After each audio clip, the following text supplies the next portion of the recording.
Le Moyen Âge a eu ses cathédrales de pierre. Le 19e siècle, les siennes en fer. Et on a l'impression aujourd'hui que le 21e siècle est en train de bâtir ses propres monuments. Les gigafactories. Exactement. Et pour ce deep dive, on plonge dans les Hauts-de-France, cette ancienne terre minière qui se transforme en ce qu'on appelle déjà la vallée de la batterie européenne. Oui, on s'appuie sur un dossier de recherche très fourni sur cette révolution. L'idée, c'est vraiment de décrypter ce basculement De la vision politique, à la réalité technique sur le terrain, oui. et de voir ce que cette nouvelle foi dans l'électrique, ça change concrètement pour tout un territoire. D'accord. Alors, entrons dans le vif. Mais la première question qui me vient, c'est pourquoi là-bas? Pourquoi les Hauts-de-France? Qu'est-ce qui en fait la terre promise pour ces géants? En fait, c'est une convergence de plusieurs facteurs, c'est assez unique. C'est-à-dire, D'abord, il y a le foncier. On a là-bas des friches industrielles immenses qui sont prêtes à l'emploi. Ensuite, il y a une culture ouvrière, une histoire industrielle. un savoir-faire à réactiver en quelque sorte? C'est ça. Et bien sûr, la position logistique. C'est un vrai carrefour en Europe. Donc de l'espace, des compétences, un bon emplacement, c'est un peu la recette classique. Mais il y a forcément un ingrédient en plus, non? Exactement. L'ingrédient décisif, c'est l'énergie. Ah, L'accès à une électricité abondante et, surtout, décarbonée grâce à la centrale nucléaire de Gravelines qui est juste à côté. c'est une image forte ça.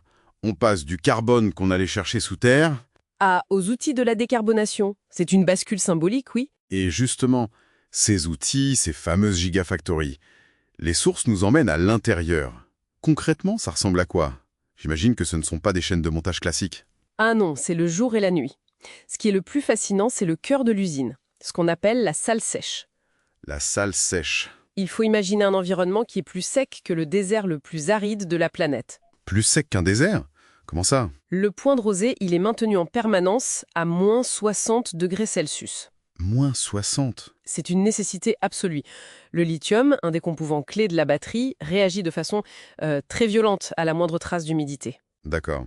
Donc l'ambiance doit être particulière. C'est une atmosphère quasi martienne. La lumière est jaune pour protéger les composants. On entre par des sas avec des douches à air qui chassent la moindre particule, la moindre poussière. Et les opérateurs, les gens qui y travaillent? Eux, ils sont en combinaison intégrale, un peu comme des astronautes. Et tout ça dans un silence qui est seulement troublé par le sifflement de la ventilation. C'est incroyable. On passe de Zola à la science-fiction, en fait. C'est exactement ça. On est à des années-lumière de l'image du mineur avec le visage noirci. C'est un changement de monde pour les travailleurs. Complètement. Et c'est là qu'est le plus grand défi. Il est humain. Les compétences demandées n'ont plus rien à voir avec l'industrie d'hier. Il faut former des milliers de personnes. Et on les trouve où, ces milliers de personnes? C'est là que les fameuses écoles de la batterie, dont parlent les sources, entrent en jeu. C'est ça. On est obligé de créer des filières de formation de A à Z, soit pour reconvertir les salariés, soit pour former des jeunes. C'est un enjeu absolument capital. Bien sûr, pour que la promesse d'emploi soit tenue.